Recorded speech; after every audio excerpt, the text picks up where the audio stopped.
Es esmu Reigo Gudrubs, un šajā epizodē uz sarunu esmu aicinājis Kristiānu Luģinu, kurš ir starptautiskais kalnu līderis.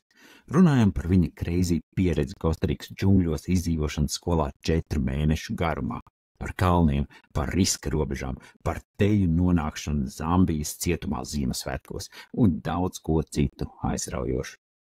Šo podcastu, kā ierasti, atbalsta High Explorer ceļojuma aģentūra, kur atver pasauli plašāk un ved uz tādām vietām un piedzīvojumiem, par kuriem tu esi gan sapņojis, gan pats sapņos tev nav rādījušies. High Explorer noteikti ir tie, kur ļaus tev iepazīt unikāls galamērķus un doties vēl aizraujošākās ekspedīcijās. Un, starp citu, daļu no tām es pats arī vadīšu, un tu vari doties man līdzi. Bet tagad pagriez skaļāk un klausies man sarunu ar Kristiānu. Un neaizmirst, piesakot kanālam, atzīmē šo sarunu ar laiku un padalies ar draugiem. Čau, Kristiāna, čau, prieks tevi arī redzēt pie manis podkāstā šeit. Kā jūties? Labi, viss kārtībā. Super. Kā pats? Zinēji arī labi, jā, man te vasara saulīt un viss ir forši, bet es skatos, tu esi, man liekas, ziemeļos tagad atkal, vai ne? Tā izstāst. Esmu Igaunijā šobrīd. Igaunijā? Ziemeļiem no Latvijas.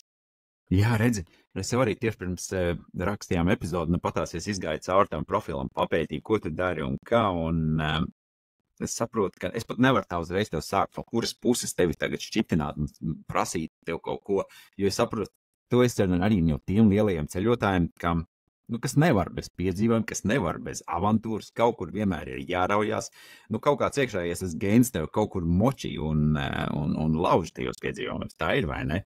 Tā ir, jā, kaut kā. Tā kā tas bijis, man liekas, vienmēr tāds nedaudz piedzīvojumi garš, bet tā pa īstam ceļot sāk tikai 2000. Es aizbraucu no Latvijas 2012. mācībās uz Dāniju, un tad kaut kā dzīvojot tur, pabeidzot studijas ar draudzeni sākām ceļot 2015. un tad... Tā arī par tiem piedzīvojumiem uz Dāniju. Dānija galīgi jau neliekās tā valsts vai tā vide, kur varētu beigos piedzīvojumu atrast. Jā, bet tad mēs sākām tā kā no turienes ceļot pēc tam, un tad tā kā braukt no sākuma pa Eiropu, un tad jau palika garlaicīgi, un tad prasījās vairāk, un tad bija tāda brīži, kad atbrauc atpakaļ no ceļojuma, ofisā sēd un tā kā jau plāno, ja nākamais jau saplānots pa gadu uz priekšu, nevar sagaidīt, kad draugs nākamais, tad mēs tā kā izdomājam, ka mums tā, jutām, ka mums tā proporcija ir jāpamaina, nevis, ka tu mēnesi gadā ceļo un 11 sēdi ofisā, bet ka tu 1 mēnesi sēdi ofisā un 11 ceļo. Vai ne? Jā. Es tev ļoti labi saprotu. Tieši tā, man jau kādreiz tas pats arī bija līdzīgi, kad arī, tu kaut ko ņemies, daries, bet tie piedzīvojumi nav. Un tad saprotu, ka principā jau kaut kur zemapziņā tu vienmēr esi bijis tas ceļotājs avantūris, bet vienkārši kaut kādā kastē esi ielikts un nevar izrauties ārā. Nekur tu to vidi nomaini un pēkšņi parādījās tā iespēja. Bet man te uzreiz tev ir jautājumi. Tu teici, ka tu aizbrauc uz Dāniju un tad draudzene sāk ceļot. Nebija tā, ka draudzene bija tas. Tu draudzeni satiki Dānijā, vai viņa jau tev bija te? Jā. Viņa nebija tas tavs mazais stimuls, kas tev pateica, klausies, vecīt, ir jāmoči, ir jādara. Sākumā mēs sākām ceļot kopā, bet mums nebija tādi baigie piedzīvojumi. Mēs tā kā sākam tur uz Romu, uz Parīzi, vai ne, tur lielajām pilsētām, bet diezgan ātri sapratām, ka viņas visas ir vienādas un kaut kā, mēģinājām iekļaut kaut kādas aktivitātes tajos ceļojumos, vai visur braukt ar riteni, vai visur iet ar kājām, tā kā būt aktīviem, un tas tā kā pamudināja tad meklēt ceļojumus ārpus pilsētām, kaut kur vairāk uz kādām takām, kalnos, un tā mēs tā kā atklājām, ka var ceļot savādāk, ka nav tikai jābrauc uz lielo pilsētu un apstāties. Jā, pasies, cik ir 10 gadu laikā, tagad tā močīgi kārtīgi. Tu esi, cik saproti, tu esi arī starptautiskais kalnu līderis, tā tas saucās? Jā. International Mountain Leader saucās. Un tā pāris vārdos pastāst, kas tas ir, ko tas nozīmē? Tas ir trekking kalnu gids, kurš var legāli vadīt valstīs, kur tas ir regulēts, pieņemsim, Eiropas valstīs, un tagad arī daudz cits Dienvidamerikas valsts, Skandināvijas valsts tā kā mēģina iekļauties zem tā lietusargās organizācijas, kad gidiem, kas vada trekus, ja pārgājienus kalnos, ir jābūt kvalificētiem. Jo to daudz cilvēku to dara tā kā bez kvalifikācijām, un tā kā ar to var izbraukt, bet viņas kādā Eiropā, kādā Francijā, sevišķi tur ir kalnu policija, tev var sanākt tā kā ziepes, ja tu dari bez kvalifikācijas. Un tad, mēs tā kā izdomājam mūsu to dzīvi pamainīt un kļūt par gidiem. Tad mēs tā kā sākumā vēl nezinājām, kas par gidiem mēs īsti būsim. Un tad bija tas džungļu piedzīvojums mūsu. Un tad kaut kā, visus tos gadus ceļojot, sakrājām tik daudz pieredzes, ka vienā brīdī mēs tā kā skatāmies, kur mēs vairāk tā kā gribētu nobāzēties, jo mums arī bija sākumā ideja, ka mēs tur Čīlē dzīvosim, jo tur kalnu parši, un tad kaut kā beigās tomēr gribās nedaudz tuvāk mājām, bet gribās, lai ir lieli skaisti kalni arī blakus, tad Eiropa īstenībā Alpi likās tāda vislabākā vieta, kur mēģināt pavadīt vairāk laiku, nobāzēties. Mēs vēl neesam nekur nobāzējušies, bet tur strādāt var. Bet ar domu par Alpiem tātad. Jā, un tad tā kā skatījāmies, ko mēs tur varam darīt, un tam bija nepieciešama tā kvalifikācija. Par cik mums bija tas viss jau nepieciešamais tai kvalifikācijai pāri malām, tad mums vienkārši, pagājuši gadu izdomājām jānoliek tā kvalifikācija, un tad tur ir vairāk eksāmeni, gan ziemā, gan vasarā, tad tur iztestē, un tad, Klausies, par šo es noteikti gribēju dzirdēt vairāk, un tu pastāstīsi, bet, lai mēs tā saprotam īsti, kas tu pa zvēru esi, un kurienes tas nāk. Tīģeris. Kā tev, vai ne, bet, redz, es vienmēr to par to domāju, katru ceļotāju, ko es esmu runājis, saprats, ka viss tas jau ir sakņojies kādreiz bērnībā. Kaut kādi mazie ainiņķi esam, kur mēs esam auguši, kādā vidē mēs esam bērnu kājas spēlējušies, Rupītas ezeru, meži, kaut kādi vietējie Latvijas kalni vai mazums kas. Un to mēs vēl vēlāk, tad esam ļoti daudz ceļotājs, par cik to ir atraduši vēlāk. Kaut kur sasaukušies, vai kāds aicinājums ir sajusts beidzot, un tad meties tajā piedzīvojumā. Kā ir ar tevi bijis? Man liekas, līdzīgi. Es esmu no Rīgas, visu mūžu dzīvojis Rīgā, bet Pārdaugavā un tādā vietā, kur vairāk likās tā kā lauki, nevis tā kā pilsēta. Koka mājas, Ziepniekalna rajons apmēram, bet tās kaut kur pa vidam, ne tur, ne šur starp Ziepniekalnu un Torņakalnu. Jā, pārnojos. Un tad mēs tur, var teikt, visu vasaru vienmēr nebija vēl datori un telefoni tamī laikā, tad tā kā vajadzēja spēlēties ārā, un tad mēs katru dienu pēc skolas atnāk nomet somu, un tad ej lien pa citu cilvēku dārziem un pāri sētām, un tā kā meklē piedzīvojums, un bieži sanāca tos atrast, un tad, tas bija tas bērnības atmiņas vēl joprojām, tā kā liekas, ka tas, noteikti spēlē lielu lomu, ka vienmēr tā kā prasījās kaut kur izaicinoši kaut kādas sameklēt, vai nepatikšanas, vai ko. Vai ne? Jā, man arī līdzīgi. Es arī esmu no Rīgas, bet Rīgā tie piedzīvojumi mazāk. Bija jau, protams, kaut kādiem vietējiem čomiem, un arī kaut ko ņēmāmies un darījām, bet vairāk man tieši par laukiem. Es arī laukos visas vasaras, kā skola beidzās, mūsu trimdā projām uz laukiem, Vecpiebalgā un lauku māja un ezers, dīķis, meža apkārt, tādā. Un es vienmēr tagad atskatījos uz to laiku, ka tas mani veidoja par to, kur es esmu un ko es daru tagad. Tik daudz iesakņojos, nik pa laikam es sev aizmetu atmiņās, tajās sajūtās noķēru, kad kaut kādas paralēlas es savalku arī kaut kādiem saviem džungļiem, kur es eju un savos piedzīvojumos. Ir baigi interesanti to visu sajust un kaut kur pārklājās.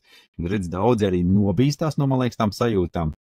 Jo, principā, tā ikdienas rutīna ļoti bieži mums ir office darba vai kā, un tad ieliek to tādos rāmīšos, un saka, nevajag, tas tev bija bērnībā, un tas ir tagad, vai ne, bet tad ir forši, ka mēs uzdrošinamies salauzt šos te stereotipus, šo te vidi un darīt to, kas tiešām piepilda, vai ne? Tas tā kā, ja tu pie tā, tu to neveicini, tad tu to arī neatradīs, tev ir jāpamēģina, jāiziet, jāizbrauc, un tad tu to tā kā var atklāt atkal. Ja tas kaut kur plauktiņā sēž, tad vienkārši es aizmirsu to plauktiņu. Bāc uz plauktiņu, cik ilgi tur var stāvēt, tur beigās putekļi sakrājās, un tad jau, Bet vajag ko to tad es vairs dzirkstelīt, ja kaut Vai ko, ne? kas, to vienu braucienu, vienu ceļojumu, kas tā kā Bet atkal. pēc kā tu brauc pakaļ? Kas ir tas, ko tu gribi no tiem piedzīvojumiem, no savām tiem avantūrām, dodies? Man liekas, pārbaudījums man tāds lielākais ir aicinājums. Patīk Tīri, vienkārši. lai sevi izaicinātu un Jā. sajust, cik tu tālu var iet. Jā, fiziskā puse šiem izbraucieniem ir, man personīgi ir svarīga. Un sajust tā, ka es daru kaut ko grūtu un ka es sevi izaicinu. Man tā kā tāds ir dzinuls, ka ja es pa ilgi nosēdējos un jau sāk gribēties kaut ko darīt, tad ir tā, ka, jā.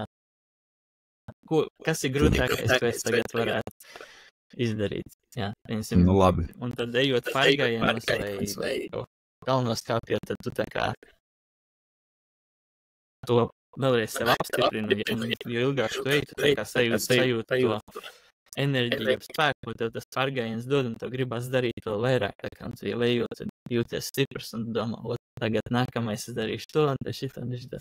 Bet nē, tas tā kā. Bija tā forši Fearless and Farm, zinu, varbūt Mike Corley, tas lielais ceļotājs ar lielais vārds, viens no arī maniem čomiem, ar ko komunicējam šeit, tad viņš ko izdarīja, viņš Āfrikā Kilimandžāro kalnā kāpa.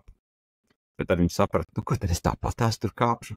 Vai kaut kādu ekstra challenge, lai vienkārši, lai neliekās viss tik skaisti un forši. Un čalis līdzi rokās tāpatās nesot uznesa arbūzu milzīgu augšā. Jā, kāpēc ne? Kāpēc ne, vai ne? Ja prasās pārbaudījumu, tad. Tieši tā, ekstra pārbaudījums, tas arī bija. Super. Klausiet, bet tu saka par izaicinājumu, kas tev iedod to kaut kādu to nozīmi tam visam ceļam, bet tu esi jau sajūts kaut kādu robežu, cik tālu tu esi gatavs iet? Tu zini to vai vēl joprojām tu meklē to? Domāju, tā kā vienmēr, kad tu atklāji tiec līdz tai robežai, tad tu tā kā zini, cik vēl tu vari to robežu. Jā. Ir bijis tā, ka tu esi ļoti uz robežas kaut kādās situācijās, kur tev tā kā, mēram, jālūdzās, lai izdzīvot. Nu, pastāst par kādu. Tad nesenākā bija, laikam, pagājuši vasara, jā, kad mēs ar draudziem kāpām tādā gājām tādu spageti tūri. Un tur bijām uz tāds, ledainas sniegotas kalnu poras, kur tas sniegs un ledus bija ļoti sliktā kvalitāte, un tā, ka tur tā drošināšana īsti nevarēja notikt. Tad tas kāpiens bija tāds, ka tu vienkārši ceri, ka tu nepaslīdēsi. Un tad tu vēl redzi, cik tālu jāiet, un tā kā vienkārši domā, cerams, ka šodien vienkārši nav lemts. Tā kā turpini darīt visu, bet tu esi 100% koncentrējies un fokusējies, un tad tā nokāpa, un liekas, nē, šitais nebija labi. Kurā vietā tas bija? Alpos, uz tā kā Itālijas, Šveicis. Vai uz spageti? Spageti, jā. Tad tur bija tā, jā. Bet tā, pieņemsim, tad, jo ir tā kā tās robežas dažādas, ir viena, tā kā, kur tu tāda tā kā bīstamības robeža un varbūt tāda fiziskā robeža. Ja tagad es biju 3 mēneši Čīlē, pirms nedēļas atbraucu atpakaļ. Tad tur mēs kāpām augstkalnos, tādos virs 6000 metriem. Un tad, jā, tur bija tā kā viena diena, kad bija ļoti daudz liela diena. Tā kā bija jāpieņem lēmums, vai iet vai neiet. Un tad, ja iet, tad bija tā kā, dienas beigās bija nepilīta enerģijas, nebija palikusi manī. Un tā, ka viss tika iztērēts. Wow. Un tas tā interesanti. Tā kā, un tad nebieži dzīve dod tādas dienas vispār, kad Tā ir gan. tāds Bet pēc tam tu atskaties, ka es to izdarīju, vai ne? Tu tā kā priecājies, vai lepojies, vai pasakies. Es pateicīgs, ka bija tāda diena un bija tāda iespēja, un tā kā tas bija, jā. Jā. Protams, gribās tādu sajūtu atkal gribēsies kaut kādiem. Tagad ir vēl bišķi tāds nogurums no tā, mēs gandrīz 3 mēneši tur tādā go ceļojām, tad tādos gan kāpām kalnos, gājām pārgājienos, tad tagad vēl tāds bišķi nogurums ķermenī no tā ir jāatkopjās, bet pēc kāda, es domāju, mēneši jau prasīsies jau atkal kāds ir. Klausies, tu pieminēji tātad fizisko izaicinājumu, un to drošības, bet kā ar psiholoģisko. Tas jau arī ļoti spēcīgi loma tomēr strādā. Jā, spēlē. Tikpat daudz, cik fiziskais. Jā, mums ir tā tagad. Es saku mums, jo mēs pārsvarā kopā ar draudzeni ceļojam. Jā. Mēs vienmēr divatā. Reti, kad mēs kaut kur atsevišķi. Nu, ir protams, bet, kad mēs strādājam vasarā Alpos, tad mums bieži ir atsevišķi turas. Bet tā, kad ceļojam, tad mēģinām to darīt kopā. Un, jā, pieņemsim, jo ilgāks tas ceļojums, jo vairāk tas paņem arī to mentālo enerģiju, sevišķi tev vienmēr jāplāno, jādomā par tā kā nākamajiem soļiem. Tad, jā, tagad arī tas nogurums jūtās, pieņemsim, pēc tiem 3 mēnešiem. Tad arī ļoti atkarīgs no ceļojuma tipa. Tāpēc, ja tu vienīsim, brauc kādā ceļojumā, kur kāds cits viss izplāno, tev nav tik daudz tā, nepaņem tik daudz to mentālo enerģiju, cik, ja tev viss pašam jāplāno. Vienīsim, mēs gājām pirms 2018. gadā, mēs gājām par Amerikai, no Meksikas robežas līdz Kanādas robežai. 4300 km pārgājiens. 5 mēneši vien nedēļu gājām. Bet tur tā ka bija tik viegli, un viss tā kā tā loģistika bija tik viegli, ka tiešām varēja izslēgties pilnīgi un tikai iet un izbaudīt to pašu pārgājienu, to pašu vienkāršu dzīves taks, tā kā to nebija ne par ko jāsatraucās. Bet tā, jā, varēja arī turpināt iet, ja mēs nebūtu pabeiguši, varētu iet vēl pāris mēnešus. Bet tagad pieņemsim pēc šīs 3 mēnešu piedzīvojumu, kur mēs arī 1,5 mēnesi gājām pārgājienā, arī vadījām trekkingu pirms tam, un tad 1,5 mēnesi kāpām kalnos, kur viss pašiem bija jāplāno, un tad, jā, tā beigās tev jau liekas, varētu vienkārši gulēt gultā un neko nedarīt. Bet tas bija tīri jūsu pašu ceļojums, vai tas arī bija kā darba ceļojums? Jums jāvada grupa. Čīlē? Jā. Mēs organizējam 2 nedēļu pārgājienu, tā kā trekkingu, jo mēs bijām bijuši tur pirms 2 gadu iepriekš, un tad mēs zinājām kaut kādas takas, kuras mēs labprāt vēlējāmies parādīt arī citiem. Tad mums bija pāris cilvēki līdzi, kurus mēs 2 nedēļu garumā izaicinājām, jo viņiem tā arī bija tāda pieredze, jo tā ir tā taka, saucās Greater Patagonian Trail. Jā. Ir viena no grūtākajām, kādas gājis, jo tā taka ir tikai tā simboliski. Tur bieži nav tā, kas tur vienkārši brien caur krūmiem lien, un jā, tā kā tevi izaicina gan fiziski, gan mentāli. Nu, klausies, bet šī ir tātad organizēts ceļojums, organizēts gājiens, ko tu vadi. Bet kādi cilvēki uz šiti grūti ceļojumi parakstās? Kas ir tie piedzīvojumi meklētāji?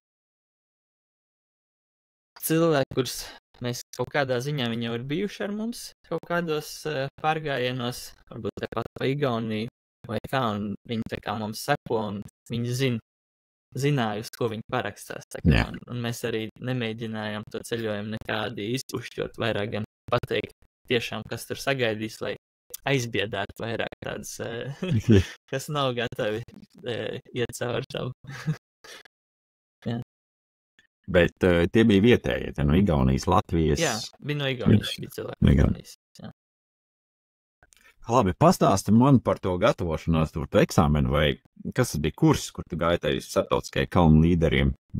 Kā tas notiekās? Kur tas bija? Sapratu, ka tur bija gan džungļi Kostarikā, gan šis pats gājiens caur Amerikai arī bija daļa no tā, vai ne? Kā tas notiek? Nu, tad mēs vēl nezinājām, ka mēs tādu kurs liksim, jo tā ideja mums bija, kad mēs aizgājām no darba Dānijā, strādājām par inženieriem dizaina lampu kompānijā. Okay. Un tad mēs tā kā negribējām vienkārši aiziet un sākt ceļot un tā kā skatīsimies, kas būs. Tur bija tas 4 mēnešu džungļu kurs, ekspedīcija līderu kurs, kurš sākās 2 nedēļas Velsā. Tur ir tā kā tāds kalnu treniņš, medicīniskais, iemāc bišķi no navigācijas, visu kaut ko, un tad 2,5 mēneši aizsūt uz džungļiem pasteigt, kā tur dzīvo. Tur tiešām tā, ka tu esi džungļos, tev nekā nav, tev tikai tas guļamais un tev mugursom, un viss ēdiens, tas apērts viņu tām 2 nedēļām. Mēs mainījām tās nometnes, lai tā kā neizdaldētu to vietu, tad pēc 2 nedēļām mēs tā kā atpakaļ pilsētā izmazgā drēbes, 1 dienu sapērts ēdienu atpakaļ džungļos kaut kā citā. citā nometnē. Un tad, jā, nu, pabeidzot to kursu, tā kompānija tev piedāvā darbu vadīt kaut kādas tūras. Bet tās tūras nav tik grūtas kā tas treniņš, tas vairāk tā kā gapieris studenti. Nu, ārzemēs tas ļoti populārs cilvēki ņem tā kā gada ceļošanai, ka viņi brauc tur vai iet, Maču Picchu trekings, vai tur Austrālijā pa pludmali. Nu, tie tādi nedaudz sagatavot tevi karam, bet tas pats tas darbs. Tad mums tā doma bija, ka mēs aizgājām no darba, pabeigsim to kursu, noiesim to pārgājumu, tad mēs tā kā strādāsim tajā kompānijai. Bet tad, jā, pēc tā kursa iziešanas un pēc tā pārgājiena noiešanas mēs tā kā vairs neprasījās mums to darbu darīt, jo pāris citi cilvēki, kas arī bija tādā kursā, viņi to darīja, un viņiem nebija baigi priecīgi ar to darbu. Tad mēs domājam, mēs vienkārši turpināsim, kaut kā atradīsim veidus, kā ceļot un uzkrāt pieredzi, un tad sāksim paši organizēt savus ceļojumus. Jā. Un tad, jā, arī kā mēs esam tagad vairāk atklājuši, ka pieņemsim strādāt kādam citam alpos ir varbūt pat izdevīgāk un vieglāk nekā pašam organizēt. Tāpēc mēs paši organizējam tikai pāris izbraucienus gadā. Tad lielākoties strādājam pašam, jo tur mazāk atbildība, viss tā kā dzīve ir vieglāk. Vai ne? Jā, saņem par to tikpat. Jā, un tad pa vidām mēs vēl visu kaut kur arī bijām pusgadu Āfrikā, tā kā projektu tur vadījām, un tad arī bija jāpastrādā pa vidām, tad mēs pāris sezonas Šveicē sleipnomā vienkārši strādājām ziemas sezonu, lai tiem piedzīvojumiem varētu nopelnīt kādu naudu. Un, jā, un arī mums tās, tad kaut kā pagājušajā braucienā uz Čīli pirms 2 gadiem mums sanāca satikt vienu cilvēku, iepriekš Gruzijā es satiku viņu, un tad viņš vadīja tanī Čīlē kāpienu augstākajā vulkānā pasaulē, Ojos del Salado, Zaļās acis. Un, jā, un es tad viņam uzrakstīju, paprasīju, viņam varbūt vajag palīdzību priekš tā kā kāpiena kādu ekstra gidu, un tad jā, viņš piekrita, un tad dabūjām tur pieredzi, un vairāk ar viņu runājot, sapratām, ka jā, tā internacionālā kalnu līderu certifikācija, tā kā tas, kas paver mums tieši vairāk durvis, un tādā sfērā, kas mums vairāk interesē kalni tieši, un jā, tas kaut kā no tā. Un tad, jā, lai tiem kursiem pieteiktos, jo Latvijā mums nav tādas kursus nepiedāvā, tad mēs to darījām caur Britu asociāciju kalnu līderu. Jā. Jo vienkārši dēļ valodas. Jo to var darīt gan Vācijā, Austrijā, Francijā, bet tad tev jāzina tā valoda, un tur arī ir tas, gan tas standarts ir tas pats, bet tas veids, kā tu pie tā nokļūst, ir cits. Viņasim Francijā tu ej uz skolu pa brīvdienām, un tur mācies, un raksta referāts, un visu kā ko, un tad tur liec tos eksāmenis. Tur, pieņasim, darot to ar to Britu asociāciju, vairāk tā kā pašmācība, tev tā kā iedod kaut kādu treniņu. Neklātienē. Jā, un ir saraksts, kas tev jāzina, kas tev jāmāk, un jāvar izdarīt, un tad tā kā tu ej uz to eksāmenu. Tad ir, jā, viens priekš rekvizīts, tā kā pirms tam ir nepieciešams Britu kalnu līderu certifikāts, kuru mēs pabeidzām, kad atbraucām atpakaļ no Amerikas. Tas džungļu kurs mums iedeva tā kā to treniņu tam Britu kalnu līderu, tam, kas atlika, bija jānoliek eksāmens. Jo parasti treniņš eksāmens. Jā. Tad, jā, mēs nolikām to, tad tas rekvizīts mums jau bija, un tad tur tās, tā kā, pieredzes dienas, kuras tev nepieciešams, lai tam pieteiktos, tās mums bija arī vairāk nekā desmitkārtīgi nekā nepieciešams, un tad, jā, mēs vienkārši pieteicāmies, un pārsvarā cilvēki to visu dara vairāk gadu laikā, tur vidēji kaut ko 2-3 gadu, un mums sanāca laikam 8 mēnešos to visu izdarīt, ja mēs tiešām pieteicāmies uz pirmajiem pieejamajiem datumiem. Tur ir gan vasaras treniņš, vasaras eksāmens, un tad ziemas treniņš, ziemas eksāmens. Un no tā visa laika tad šie 8 mēneši, 4 bija džungļos? Nē. Džungļi tas bija pašā sākumā 4. Tas bija pavisam cits kurs. Un tas vienkārši, ka džungļu kursā tas vienu nedēļu tas treniņš bija vienkārši viņu daļu bija uzlikuši no tā Britu kalnu līderu certifikāta. Jo tas treniņš tev iedod tā kā tādas pamata zināšanas par pārgājienu kalnos un par navigāciju un drošību un pirmo palīdzību un visu kaut ko tādu. Tas tā kā vairāk bija, laikam, viņiem ērtāk versija, kā mūs sagatavot tiem džungļiem, bija mūs pieteiktam kalnu līderu treniņam. Jā. Tie džungļus Eiropā neatradīs. Jābrauc kaut kur citur. Bet klausies, tie, kas man noteikti klausās un zina, jau pazīst, skaidrs ir sapratuši, ka džungļi ir mana stihija. Tā ir vide, kur es jūtos vislabāk un ērtāk, un tā ir mana pasaule. Tāpēc es tev gribu vilināt atpakaļ uz tiem džungļiem, lai tu pastāstu vairāk. Ko jūs tur darījāt? Kā tas notiek? Un kā tas izpaužās? Džungļu, tātad tur dzīvojat džungļos, kursi, jā, tā ir līderība un droši vien, ka drošība un izdzīvošana, bet pastāstu vairāk, ko jūs tur darījāt? Jā, mēs atbraucām uz Kostariku, var teikt, jā, mums bija grupa 10 cilvēki un mums bija 2 instruktori. Un bija Kostarikas džungļos, tā kā sanāk Karību pusē. Jā. Tā kā pie pašas, kas tur sanāk, Panamas, jā. Jā. Tā kā pašā apakšā Kostarikas. Un, jā, tā kā tas mērķis tā kā bija jāsagatavot mums tam darbam, un tad galvenokārt akcents tika liks tieši uz drošību un uz medicīnisko treniņu no pirmās dienas, tā kā jau sākās medicīniskais treniņš.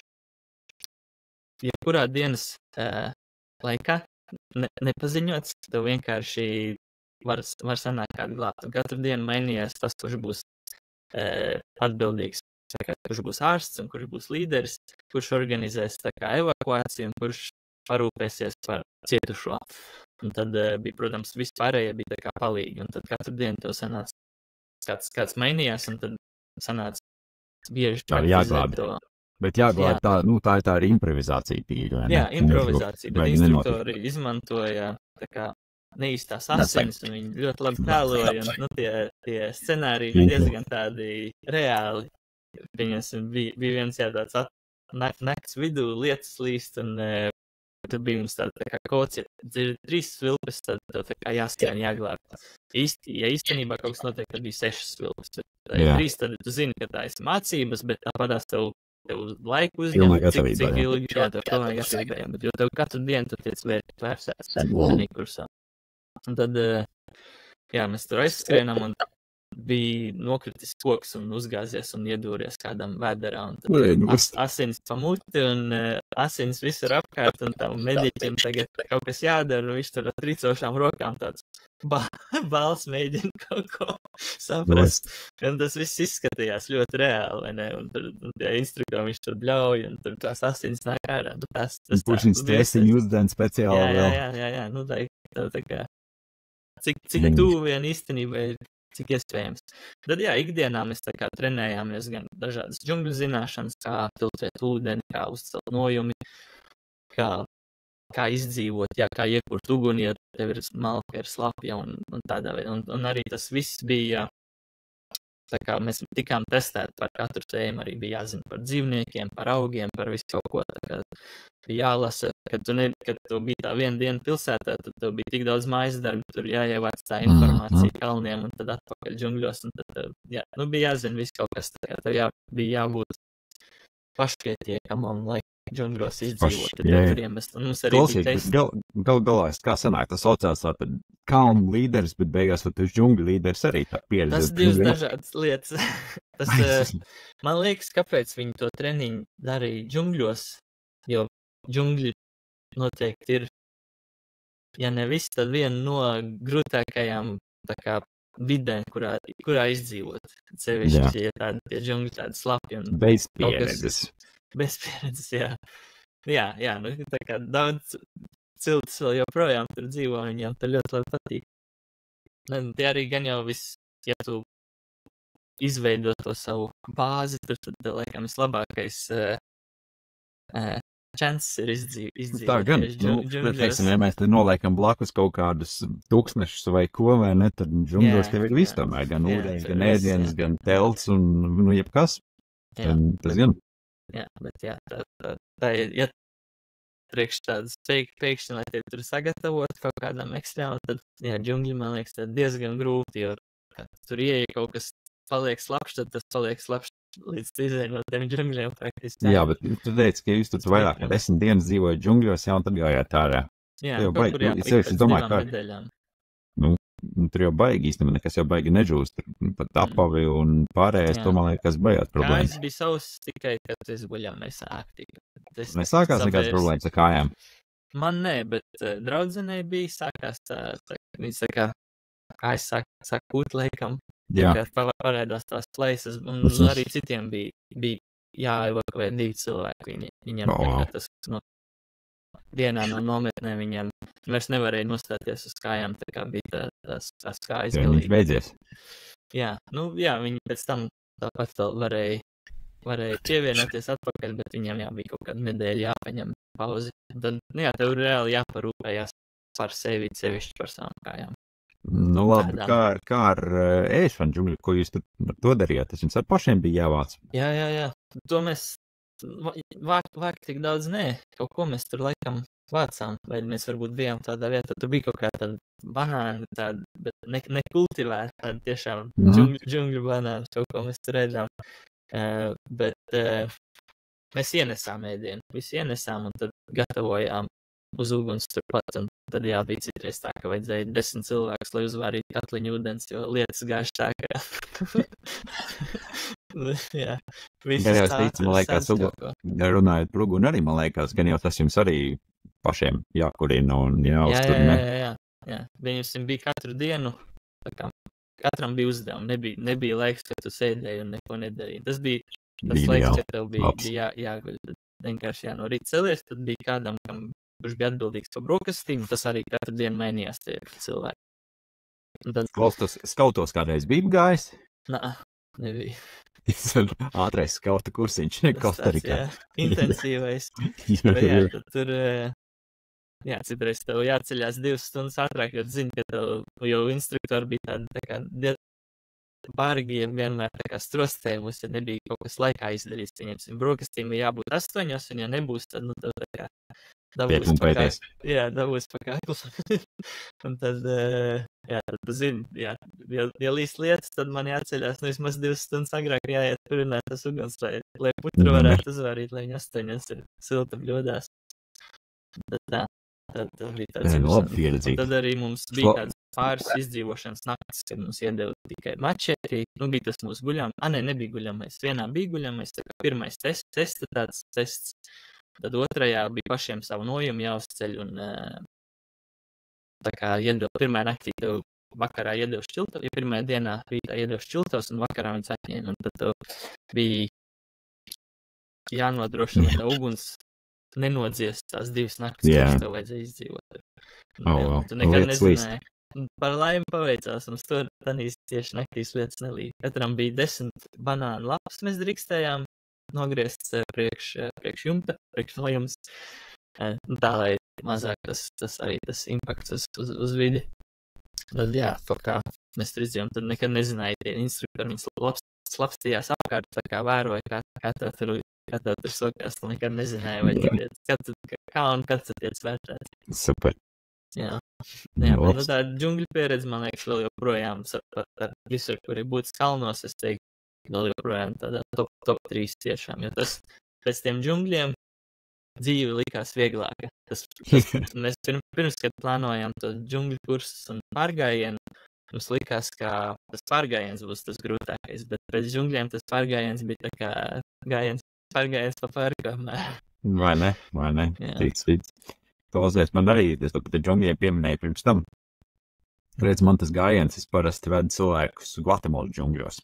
Tur arī vietējie gidiņi, kas nāk līdzi un tā, un pirmos gadus es tur gāju, tas bija kaut kāds 2009, 10. gads, laikam, varbūt bija agrāk, pat kaut kur tajos gados gāju pirmajā reizē. toreiz tā taka, tur arī baigā hardcore viss bija. Nu, tā taka nav ar mačetes kalnu liānus un mēģina tikt cauri dubļiem ūdeņiem, tur bija ārprāts. Nu, es teiktu, reiz kādas, laikam, 4 bijis. Un, nu, parās pagājušajā gadā pēdējo reizi gājām, smuka izcirst taciņu turistiem, kur ir teltas, viss tur tādas mājiņas saceltas, nu, tur tāds turistiņš. Es savam Aleksim saku, vecīt, klausies, nākamajā gadā mēs močējam pa Skarbo. Tā, ka iet šita, mēs ejam blakus. Tā, lai to piedzīvojam. Nu, var jau aiziet par biķernieku mežu pavazāties, vai ne? Bet, lai tu sajūti to vidi, tu piedzīvojumu, to visu tev jāiet tomēr, nu, tu brauc tik tālu, tu gribi to sajust. Jā.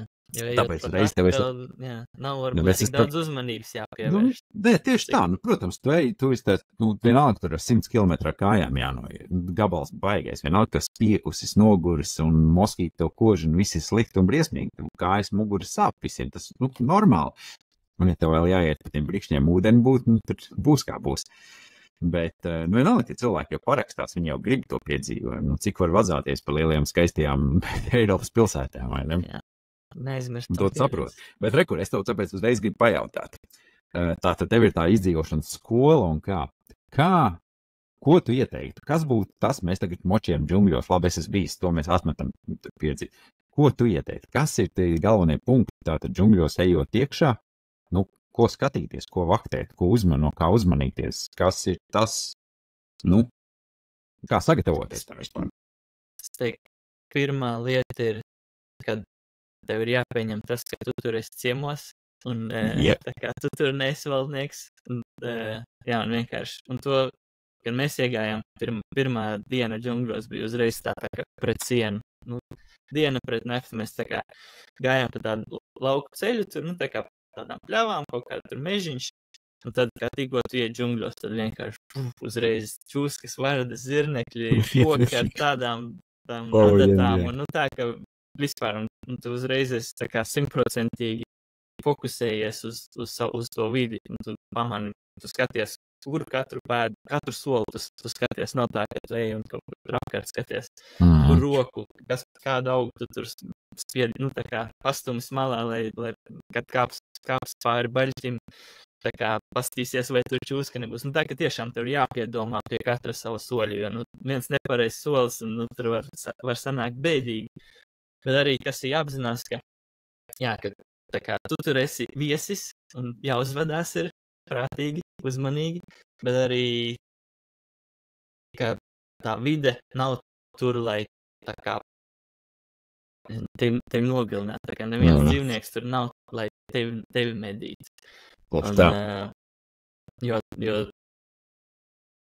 tā kā, ja tu cieni to floru un faunu tur, tad arī tu tā kā nevajadzētu būt nepatīkšanām. Nepatīkšanas, man liekas, sākās, ka tu mēģini tā kā tur kļūt par saimnieku. Jo, jā, bija tā, ka mēs tur, nu, redzējām, bija diezgan daudz tā kā čūskas visu laiku, un visi tie dzīvnieki bija tādi diezgan miermīlīgi, jo viņi varbūt nebija cilvēks redzējuši vai kā, un viņi tā kā neuztvēra mūs kā draudus. Man pieņemsim, pirmajā naktī mēs ienākam tajos džungļos, pirmajā vakarā mums jāuzliek tie guļamais, un tā kā instruktori tur katram dod 2 kokus, jau kā tas hamoks guļamais. Jā, guļamais. Šūpuļtīkls, jā. Bet, nu, tāds ar aiztē, kur var aiztaisīties, lai tā odu nekož. Un, jā, viņš tā kā šitie 2 koki tev, un es tā kā pie tiem kokiem, viņš tur aiziet tālāk. Bez tam skatos, kaut kas tur rāpo par to, ko es te pasausim, paprast, kas tas ir buletēns, tā kā, un viņām tas neaiztiec, bet, nu, lai viņas ir.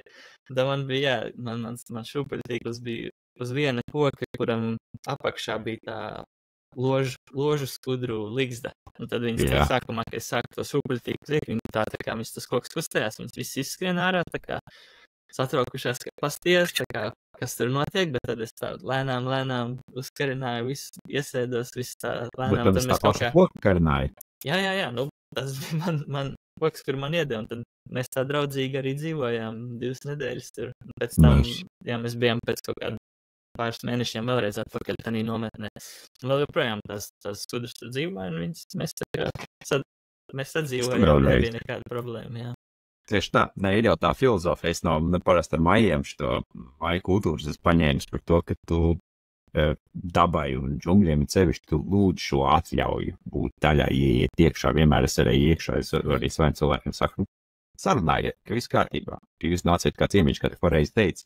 Un tas ir galvenais, tiešām. Nu, nevajag tur čakarēt, nevajag tur apdraudēt to vidi un to, nevajag domāt, ka tiešām nāks tur klups, visu jaguāru un vēl nezinu kas.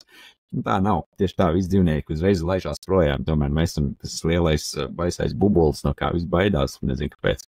Jā. Un tā ir tik līdz iziet pazūd viss. Bet kaut kāds dzīvniekus vai radības bez skudrām un tādiem vēl sanāca redzēt? Cik jūs tālu no civilizācijas, par cik tu bijāt vispār? Bija kaut kāds, laikam, apmēram 4 stundas no tuvākā ceļa.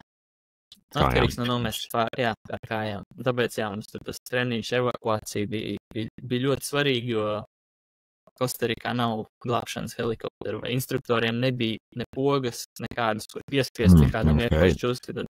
Tāpēc tas bija tās ļoti svarīgi, ja kaut kas notiek, tad tas tiešām notiek. Mums pašiem sevi ir jādabū ārā līdz tuvākajām slimnīcai, līdz tuvākajām palīdzībai. Bet mēs redzējām, čūsku tur bija, papilnām mums tur, man draudzenei, viņai iesauka dabūja čūsku acis, Snake-Eyes džungļos, ja viņi pamanīja daudz čūskas, un viņas pa viņu rāpoja vairāk kārt, un tā kā bija tā nojuma jāceļ, tad viņi uzcēla arī pie Coral Snakes. Tu jau zini, tas ļoti baisa, un tieši arī uz to čūsku līgzdu sanāca uzcelt to nojumu. Tā naktī viņai tur viņas nāca. Tad viņai vajadzēja samainīt vietu, jo instruktori teica, ka tas ir pārāk višpatrāki, jā. Tad bija tās vardas, bet tās, ja tu viņi nelaizīs, tās Poison Dart Frog. Jā. Tad tas tev neko neizdarīs. Jā, čūskas bija lielākoties. Tas Ferdelants čūska mēs redzējām diezgan. Jā, un tāds, man liekas, lielākā bīstamība bija no čūskām, ka viņas citreiz bija tiešām vienkārši saritinājušās kaut kur tieši, kur tu ej, un tā, ka var uzkāpt un var beigties slikti. Bet, mums bija jāgulda kā tie zābaki, tāda armijas, lai potīts nosēts, jo tur tas lielākoties tur viņas koži. Jā, redzējām, ko tur tas sliņķi pāris reizes redzējām. Nekādas, diemžēl, jaguārs neredzējām pēdas no jaguāriem. Jaguārs jūs redzējat točna. Citreiz bija tāda sajūta, ka kāds tevi vēro, bet tu nezini, kur. Man ir bijis tā, ka mūsu Gvatemalā es guļu, un šobrīd pēdējā reize arī kāds tur pārējie, kas gulēja, bija dzirdējuši, ka naktī ap telti, tur, kur staigāja apkārt ļoti tuvu, jo jaguāram ir tās dažādās skaņas, kā viņš sarunājās.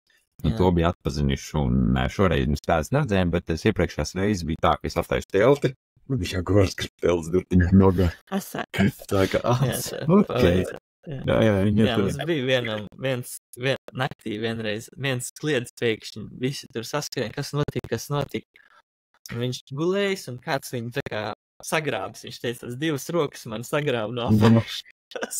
Un viņš tur sācis sliekt un ārdīties gribēja, jo durt ar nazi cēp šupuļtīklu, bet tad tā sapratā, man nebūs, kur gulēt. Un tas dzīvnieks aizmūk, kas tas bija, nezinām, bet tur bija daudz tie mērkeķi arī. Jā. Tie mērkeķi ar tādu, un uzvedās viņi tā kā mērkeķi, to mēram, ja viņi tur ir, tad viņi tur ar kaku iemetīs vai ar koku, tā kā mēģinās tev kaut kā. Tu esi viņa teritorijā, kur te vazājas, svešais. Tas bija tā. Jā, džungļi tā ir laba. Višu stropu vienreiz mēs tā kā bija evakuācija, mēs skrienam ar viens nestuvēs, tā kā mēs tur 8 skrienam pa upi un kaut kādi zari priekšā, mēs tos zarus stumjam un tur bija bišu stropu, tāds malnas bites maz, nezinu kā viņas, un tad tās mums tur sadzēla. Tad tas tā no dzīvniekiem. Redzējām diezgan, bija tā iespēja. Nē, super piedzīvojums, tas ir šitādas es arī izbaudīju. Tas ir forši. Bet paklausies, es tev tikmēr, lai mēs tev tikai nerunātu tikai par džungļiem, pastāst man nedaudz arī par Āfriku. Tu jau pieminēji, ka tur ar tur kaut kādu laiku noņēmies. Jā, mēs bijām Zambijā pie Tanganikas ezera, tad pašā Zambijas ziemeļos sanāk. Jā, zinu. Un arī tādā tā kā ciemā mums bija tā kā projekts, bija uzcelts blakus ciemam, bet ciems tāds no cilvēku ceļa mājas no dubļiem, salmu jumti un visi plikām kājām skrēd un tā apmēram. Un, jā, jo mēs, kad bijām tādā Kostarikā, mēs arī bijām Nikaragvā, un tad satikām vienu Dāni, kuram bija Nikaragvā projekts. Viņš tā kā vietējiem kafijas audzētājiem mēģināja tā kā viņus padarīt vairāk tā kā self-entrepreneurship. Par uzņēmēju, jā, ka viņi to kafiju nevis pārdod tiem lielajiem, bet tā kā paši mēģina to savu kafiju pārdot un tā kā mēģina attīstīt to savu biznesu. Jā, un tad viņam bija arī Āfrikā projekts, kur mēs strādājām. Tā kā viņš mūs pēc tam uzaicināja, jo mēs bijām pie Nikaragvā, tad viņš tā kā zināja mūs un uzaicināja, vai mēs negribam atbraukt uz Āfriku uz 6 mēnešiem, pastrādāt viņu projektā, tā kā brīvprātīgie, bet tā kā ne gluži kā projekta vadītāji, bet jo viņiem tur bija problēmas ar vietējo valdību, un tad viņi gribēja tā kā to projektu, jo viņiem bija vietējie darbinieki. Lielākoties visi vietējie tur no tiem pašiem ciemiem strādā, ko viņi paši ir trenējuši un mācījuši. Tas projekts jau tur 10 gadu, man liekas, bija noticis. Bet tā vietējā valdībai nepatīk, tas projekts nepatīka, un tad viņi tā kā mēģināja tos, jo viņi ļoti skeptiski skatās uz baltajiem cilvēkiem, viņi tā neuzticās īsti. Un tad, jā, viņi gribēja, lai vietējie tā kā vairāk uzņemās atbildību par to projektu un viņu vada, un tad mēs bijām tā kā pirmie tie projektu vadītāji, kuri vairāk tā kā mēģināja dot, nevis mēs pieņemam visus lēmumus, bet mēs palīdzam vietējiem pieņemt lēmumus. Tā kā mēs tas pareizā virzieniņā viņus pabīd. Jā, tieši tā. Un tad tas projekts bija, jo Āfrikā, tieši Zambijā, skola ir pamaksu, jau no 1. klases tev jāmaksā. Un tā valsts ir tik nabadzīga, ka cilvēki nevar atļauties tā kā iet skolā. Un tad daudziem cilvēkiem nav vidusskola pabeigt. Un tāpēc tas projekts, viņam bija 2 daļas. Viena bija cilvēki, kuriem ir 9 klašu izglītība, un viņi grib iet vidusskolā, viņi iziet to atlases, nokļūst tādā projektā, un tad brauc brīvprātīgie no Dānijas, un ar viņiem strādā. Un veselu gadu viņus tā kā sagatavo tai vidusskolai. Viņiem māca priekšnots, ko viņi, principā, kur viņiem būs nepieciešami vidusskolā, bet arī iemāca kaut ko no dzīves un visu kaut kādu tā kā citi projekti, pie kuriem viņi strādā. Un tā kā vienkārši viņus attīsta, sagatavo dzīvei un vidusskolai, un pēc tam viņiem apmaksā to vidusskolu tie brīvprātīgie. Un tad, jā, tad tie studenti tur dzīvo gandrīz gadu, un tad tie brīvprātīgie brauc atkarīgi kā no kur. Citi brauc uz mēnesi, uz pāris nedēļām, ilgāk. Un tad, jā, tad mēs tur kopā pie visu kaut kādiem projektiem strādājām. Tad bija otra daļa tam projektam, ka viņi tā kā ņēma pavisam mazos cilvēciņus, bērndārza pirmsskolas izglītību, un tad tā kā arī viņus gatavoja 1. klasē. Lielajai dzīvei. Lielajai dzīvei, jā. Bet to daļu mēs tik daudz nestrādājām. Mēs vairāk tā kā bijām, jā, ar lielākiem studentiem, un tad pašu to projektu vadību. Tad jūs dzīvojāt arī kopā ar viņiem tie pašā vidē, ciematām un ikdienas dzīvi. Jā, mums tur bija tā kā, tā projekta, viņam pašiem savu teritoriju, tur bija tā kā mājiņas paši sacēluši bija arī no akmeņiem un celmiem. Un, jā, bet tur pie paša tā ezera, un tad, jā, tur tā zvejniecība, tur tā ezerā tur liela problēma bija, jo tur viņi praktiski visu ir izķēruši, tur liela zivju vairs nav, tad mums tur tās tā kā mazs līdzītas bija, tad mēs mēģinājām tā kā saglabāt, lai tām zivīm ir viena vieta, kur izaugt pirms viņas tiek izķertas citur. Tad tur bija jākaro ar vietējiem zvejniekiem, un tur viss kaut kāds bija. Tad, jā, tur tāds pārgājiens uz ūdenskritumu, kur it kā tur vietēji vienmēr gribēja naudu, ja mēs ejam, un tur bija visādi tādas lietas, un viņi tur. Redz, tas man liekas parāda vienalga, tu it kā jau kādu laiku tur dzīvo un uzturies, bet viņš tev redz kā turisti vienalga, jebkurā gadījumā, vai ne? Vai ne kā turisti, viņi tā kā domā, ka tu kaut ko tā kā tu nedari to tāpēc, ka tu gribi palīdzēt, bet tāpēc, ka tev kaut kāda ideja apakšā tam ir, tu kaut ko gribi no viņa, tad nekad īsti tā neuzticās. Tie, kas strādāja projektā, tie, protams, uzticējās, bet tie pārējie, kas tajos ciemos, viņi tā vienmēr nekad. Jā, šo diemžēl es arī esmu pamanījis daudz, kur vidēs, kur vietās, kur es esmu braucis atpakaļ jau ar tiem pašiem vietējiem, tad tā jūti, kā, es braucu jums palīdzēt cilvēku, strādājums kopā, es jums iedošu tādas iespējas un kaut kāds variants, bet tā, ka tur, zini, visu laiku gaidi no tevis kaut ko vēl. Tur nesaka tur kaut ko viņam visu neatklāja. Tā ir. Bet kā kultūra šoka tajā pasaulē, kā tā vide, tā vispār, teiksim, par kultūru šoku runājot, varēs diezgan dažādās pasaulēs bijis. Vai ir kaut kas tiešām ir izmainījis to tavu skatījumu uz dzīves pasauli kā tādu, kura bija tā varbūt spēcīgākā pieredze? Jā, man liekas, ka Āfrika īstenībā arī bija tāda, kur tas kultūra šoks bija vislielākais, redzēt to, kā cilvēki dzīvo un cik maz viņiem ir, un ka viņi tāpat viņi nav nelaimīgi tur, lai gan viņiem... Maz ir un maz vajag. Maz ir, maz vajag, un viņi tāpat tās smaida un ir priecīgi, un tā kā nepateiks, ka viņiem... Viņi tā kā, viņi nezin, kā varbūt tas ir tā kā labi no vienas puses. Bet, jā, tas, man liekas, Āfrika bija tas lielākais kultūra šoks, kā lietas, kad redzēt, teiksim, tagad, ja tu gribi uzcelt māju, tad tur jāpērk zeme, viss jāsaskaņo, bet tur pieņemsim, tev aiziet pie ciema vecākā, un tad viņš tev iedod zemi, un tad tu pats sarot savas dubļus, un tad viņš ķieģelīšas, un tā kā uzcelt savu māju. Diezgan vienkārši, vai ne? Jā, tad, ja tu tā kā jātaisi biznes, tad tur bija liels biznes kokoglis taisīt. Vienkārši ņem mačetēju un cer to mežinos, kas nebija labi, bet cilvēki to darīja, un tad jā, tā zvenē. Tā kā tā visa izdzīvošana bija tāda interesanta. Tas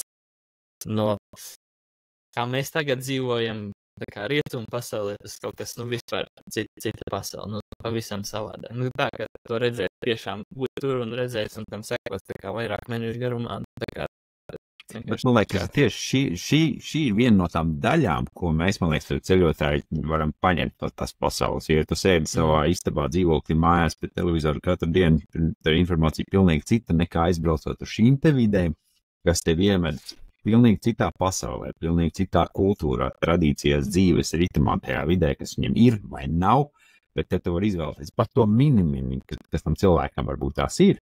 Tev priekš savas dzīves pieredzes, tas ir mežonīgi daudz un svarīgi, un man liekas, tās ir tās pieredzes, kas ietekmē vai ne to, kur mēs esam, ko mēs darām, kāpēc mēs darām, kā mēs darām.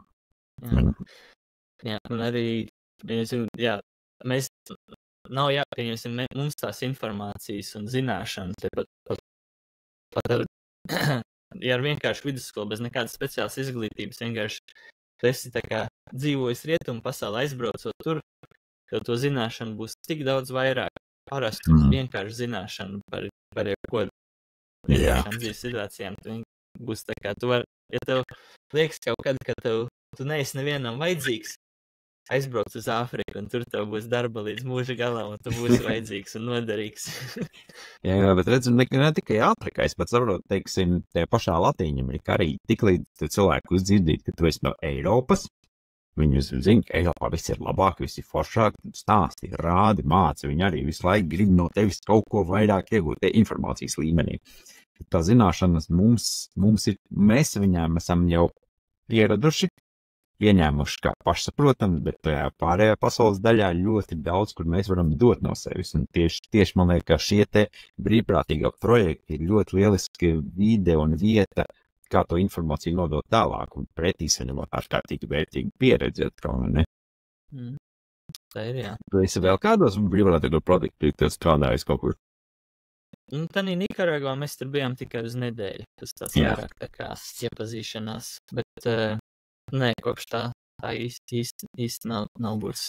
Bet jā, no Āfrikā tas bija tāds ilgstošs. Un mēs arī tur vēl visādi stāsti, kā mēs tur gājām pārgājienā un kā gandrīz nokļuvām Ziemassvētkos cietumā.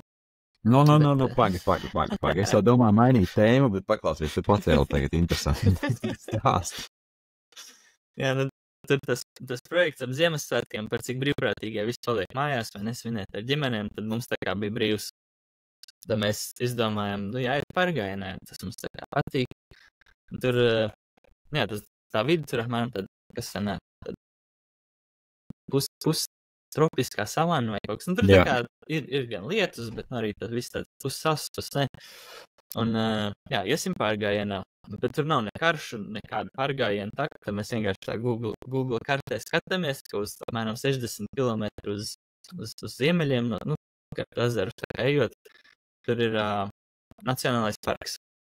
Tur ir kā dzīvnieki, visādi tur ziloņi, tur lauvas, tur rakstīsimies, izklausās interesanti, ejam uz turienu kājām, tā kā nevis ņemam pa ceļu, tur jābrauc apkārt gandrīz 2 dienas, lai tik līdz viņiem, jo tur tas tā kā kalns, un tur nav tā ceļu tik daudz tanī reģionā arī. Tad mēs domājam, iesim paši, tā kā pa to savānu atradīsim ceļu. Tad, ar vietējiem tur tā kā paprasījām kaut kādus ciemu nosaukumus, jo mēs redzējām Google kartē, ka, tu ver tos jumtus apmēram, redzi, ka tur kaut kāds dzīvo, kaut kas tur notiek dažādās vietās, tā kā pa kartu, tad mēs tā kā tos atzīmējām, un, ar vietējiem paprasījām tur tos nosaukumus, tad tā kā aities līdz tam pirmajam ciemam, un arī mēs nezinājām īsti tur, vai būs ūdens, vai nebūs, tad vienkārši tā kā ejam ceļi, ka tu atradīsi to ūdeni. Un, tiekam līdz pirmajam, paprasam nākamo, ceļu uz nākamo, tad viņi mums parāda, tur šī taka vai tā taka, bet tur ejam, tad tā taka pēkšņi tur 3 takas iziet, un tad mēram, iesim pa šo, un tad, sanāca vienreiz tā kā aizmaldījāmies, tā kā bija jāizmanto tā funkcija pulkstenim, trackback, kad varēja tā kā tikt atpakaļ līdz takai. Un tā taka beidzās vienkārši. Apmēram virzienu varētu turēt, bet cik ilgi tur pat jau krūmiem bridīs. Un tad, tad mēs pa ceļam tā kā arī vietēji prasa, kāds mums tur plāns, un mēs sākam ejam uz to Nacionālo parku, un tad viens tur saka, tur caur kurienu jūs tur iesiet, tā kā tuvāk mēs tiekam līdz tam parkam, mēs tur gājām kaut kādas 4 dienas, lai tik līdz viņam. Un tad tajos ciemos viņi saka, jūs tur varat... Kur jūs dzīvojāt? Mums kaut telts bija līdz, vai? Jā, mums bija gan telts, gan šūputīgas, tā mēs tā kā gan izmantojam atkarīgs no situācijas. Bijām visām sagatavojušies. Bija mačeti līdzi. Un tad tie vietējie saka, ka jūs tur caur tos ciemu varat tikt iekšā, tanī parkā tur tā ciema vecākajai, village elder. Tā kā viņai tas parks vispār pieder, un viņi jums iedos atļauju, un jūs tur varat iet caur turieni.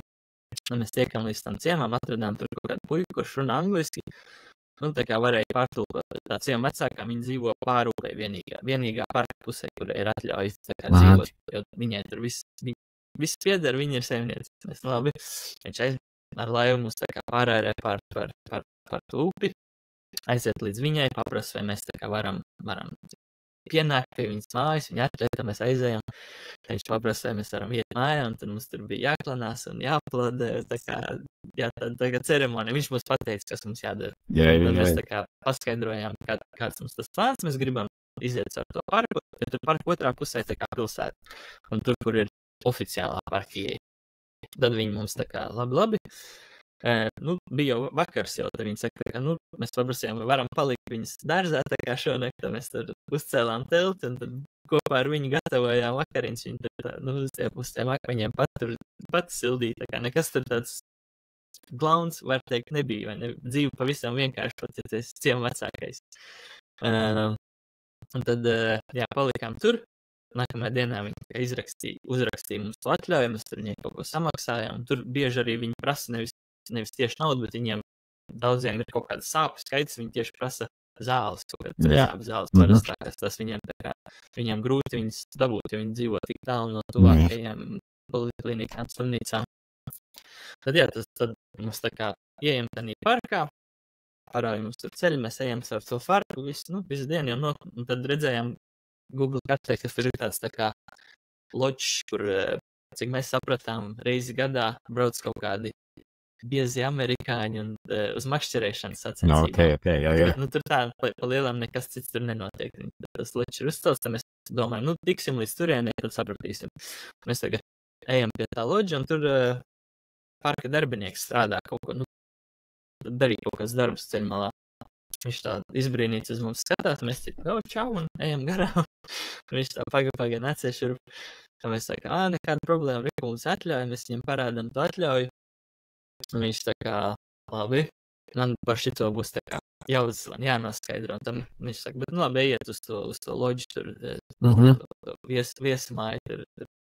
Tā mēs sarunājām jau, tas bija tieši Ziemassvētku, 24. decembris, un mēs ar tiem vietējiem jau sarunājām, ka mēs tur varam palikt, un viņi mums tur iedeva baigi foršo istabu, un mēs tur šitā paveicās mums Ziemassvētkas, ka mēs, aizgājām tur Nopilst ezerā ar krokodīliem, pēc tam, atnākam atpakaļ, pēc kādām pāris stundām atbrauc mašīna, tā kā ģerbieties, tā kā mums jābrauc, tad viņi mums tur nointervēja, tā kā, nenointervēja vairāk, tā kā vārds.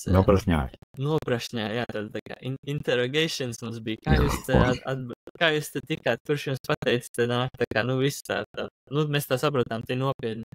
Un tad, tad mēs lecām tādī viņu mašīnu aizmugurē, tā viņi mūs ved uz to tā kā galveno ieceļu, mēs domājam, sūdi būs tagad, bet tas ceļš arī tur bija tas tā kā safārī sanās, tur ziloņi skraidīja pār ceļām, mēs tad aizmugurē tā kā stāvējam, tā mašīnā, tā kastē.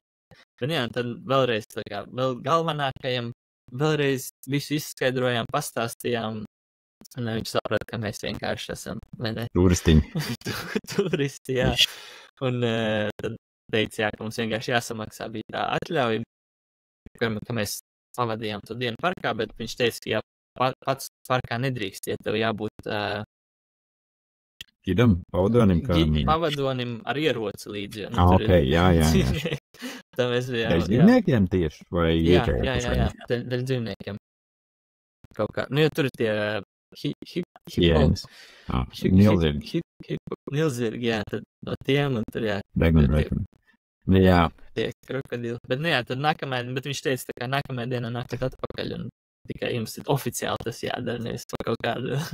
Bet tad jūs aiziet atpakaļ uz to loģu, un tad varējāt palikt tur veiksmīgi? Nē, tad viņi mums kancelēja. Pilsētā mēs vienkārši, iegājām tur no tās otras parka ieejas, palikām nakti tur.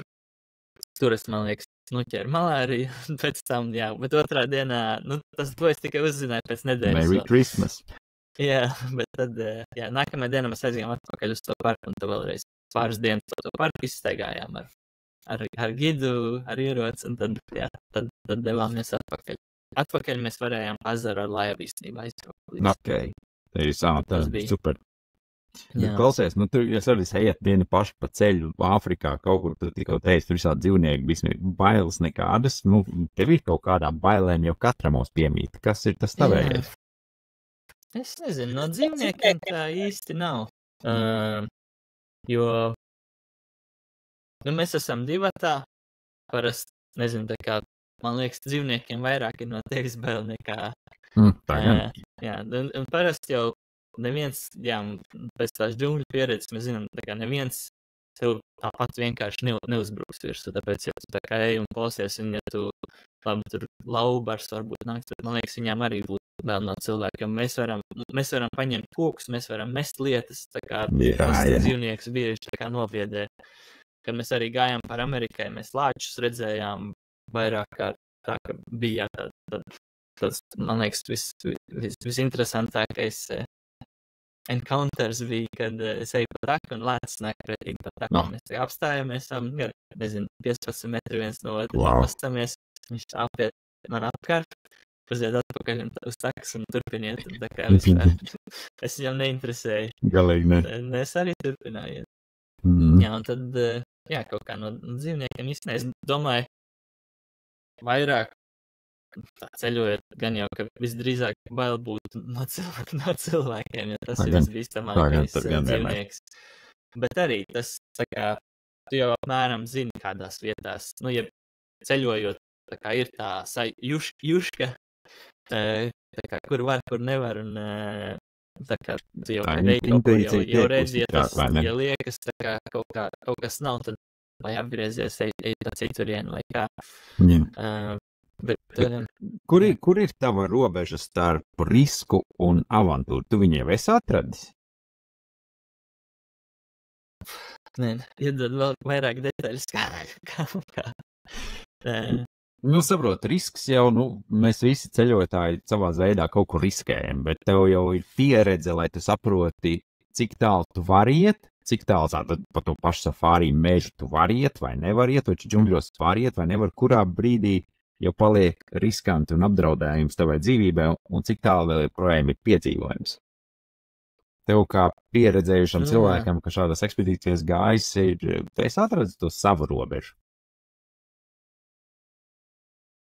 Ir kaut kādas robežas atrasts, bet es nezinu, man nav tā, ka būtu kaut kas tāds, ko es teicu, es nekad to vairs nedarīšu. Tā vēl nav bijis, tā man liekas, laikam vēl neesmu atradis. Bet, jā, jo vairāk pieredzes, man liekas, jo vairāk tu tā kā to robežu vari savu komfortu līmeni pastumt tālāk. Ja, tā kā, jo lielāka pieredze, jo tās robežas tā kā ir arī lielākas. Tas burbulis ap tevi ir daudz lielāks, cik tālu tu vari. Tieši tā, man liekas, beigās ar pieredzi tu iemācies šo te risku arī kontrolēt, tu saprast, kurā vietā labāk viņu no tādas pieredzes izvērtēt. Jā. Kurš ir tas risks un kurš ir tikai apdraudējums, un kur jau tiešām nopietni tiek apdraudēts vai darīt, nedarīt, intuīcija ieslēdzās, kas pēc pieredze tiek darbināta. Tieši intuīcija bieži esmu sevi pieķēris izmantojot, ja kāds klausies tā kā vairāk, ko iekšējā balss tā kā teiks darīt vai nedarīt, vai iet vai nedarīt. Es teiktu, pieredze galvenokārt to visu diktē. Tu arī, to jūti un redzi, tā kā pamani vairāk, man liekas, nekā, ja tu nezini, uz ko skatīties, ja kam pievērst uzmanību, bet jo vairāk, tā lielāk pieredzi, jo kaut kādas detaļas pamani, varbūt ātrāk pirms tam kaut ko tā kā zini, jūti, saprot arī vairāk, kas ir nepieciešams izdzīvošanai kaut tur tā kā jo bieži, man liekas, kas cilvēkiem rada bailes, ir tas, ka vienkārši nezinu, ko tu vari sagaidīt. Nezināšana, tā kā nezinu, tā, kas rada bailes. Tā kā jau vairāk pieredze, vairāk tu zini, tad arī tā neziņa ir mazāk, un tad vairāk var atļauties, laikam. Viss beigās ir par pieredzi, vai ne? Tā ir. Tieši tā. Super. Klausies, Kristiāna, liels paldies tev. Man uz beigām ir noslēdzošie jautājumi vēl. Mēs jau varētu runāt vēl atkal vēl. Bet es domāju, man gribās sadalīt, vienmēr atstāt kaut ko neizrunāt, lai tas atkal kādreiz es ceļotājs visu varētu aicināt vēlreiz, izrunāt vēlreiz. Bet es uz beigām esmu sagatavojis pāris jautājumus, ko es te uzdošu, un tu varētu atbildēt. Un, pirmais jautājums ir ļoti klasisks, iedomājies šajā 3. Gulās Daugas podkāsta epizodē. Es gribu uzdot vienu ļoti klasisku jautājumu, par ko daudz aizdomājas, bet es zinu, ka katrs mēs esam tik savādāk un katrs tik savādāk atbildēs. Un jautājums ir par to neapdzīvoto salu. Tu pamosties no rīta uz neapdzīvotas salas. Viens pats, un tev zelta zivtiņi, vai džins, vienalga izdomā džins, zelta zivtiņi. Un 3 vēlēšanas viņi tev piepildīt. Tu vari dabūt kādas lietas, kas tev palīdzētu šīs salas izdzīvot. Tev par kādas pieredzīšanas izdzīvošanas cilvēkam, kur ir zelta zivtiņi. Ko tu prasītu? Kādas lietas tev vajadzētu un vai ko tu viņai gribētu palūgt? Es prasītu, vai man uz šīs salas ir jāpaliek? Nē. Konkrēti 3 lietas, kas tev, tu nav variantu, tu paliec uz salas. Mēs laikam gribētu gan jau, ka tikt prom no turienes pēc iespējas ātrāk. Bet iedomājies, tu esi mazums, teleportēt uz salas, kur apkārt nav variantu pat tikt projām. Nav tāda opcija, kā dabūt laivu vai ko, bet tev ir jādzīvo, lai izdzīvot un dzīvot šīs salas. Kas būtu tie? Vai nu rīki, vai nu? Laiva? Telefons ar internetu? Nē, es jokoju. Ja vajadzētu izdzīvot tāds, 3 lietas, tā varētu kaut kādas zināšanas prasīt, bet par ēdamajiem augiem un ko vēl ne. Tā no lietām, no rīkiem, man liekas, lai uzcelt nojumu un noteikti būtu cirvis, aukla un tas, ar ko sala ir jūrā vai uz saldūdens? Jo tad būtu vai nu ūdens filtrs, vai arī tas, kurš sals ūdeni var pārvērst, tāpēc arī pārvērst dzeramajā ūdeni. Ļoti vērtīgi. Bet man patīk man tā pirmā atbilde patīk par tām zināšanām par augiem. Ļoti labi, man liekas, daudz neatbildēs, bet tā ir tik vērtīgs skills īstenībā. Vienmēr es sals nezinu, ko tur ēst, vai tev. Tas tiešām. Vai tu izdzīvos vai neizdzīvos, atkarīgs no tā, vai tev būs ūdens un ēdiens. Tieši tā. Būs elementāri. Tas, super. Jā. Klausies, Pārgājienos un dzīvojot tādās savvaļās vietās, tas, ko tu tā kā iemācies, par ko tev jāparūpējās. Viennozīmīgi, tā gan. Galvenokārt. Klausies, otrs ir man jautājums par tavu moto vai teicienu, kas tevi raksturo, kas tevi dzen. Kas tev ir? Ir tāds viens, tā kā tas mans moto varbūt būtu, ko es Jims Whitakers, man liekas, pirmais amerikānis, kurš uzkāpa Everestā, viņš teica, if you don't live on the edge, you are taking up too much space. Ja tu nedzīvo uz asmens vai straujas malas, tad aizņem pārāk daudz vietas. Ļoti labs. Man liekas, tas tā kā motivējoši citreiz ir, bet citreiz tā kā jā. Ja tu atrodi to malu, tad tev liekas, varbūt nē tā. Vai ne? Labāk tālāk no tās malas. Bet jā, tas tāds viens, tad mēs citreiz ejam, kad ir ļoti grūti, un tad mēs tā kā jokojam. Šitais tas, kam mēs esam trenējušies, pārsvarā mēs tā kā nesam tam specifiski trenējušies. Jokojam. Super. Jā, tas būs.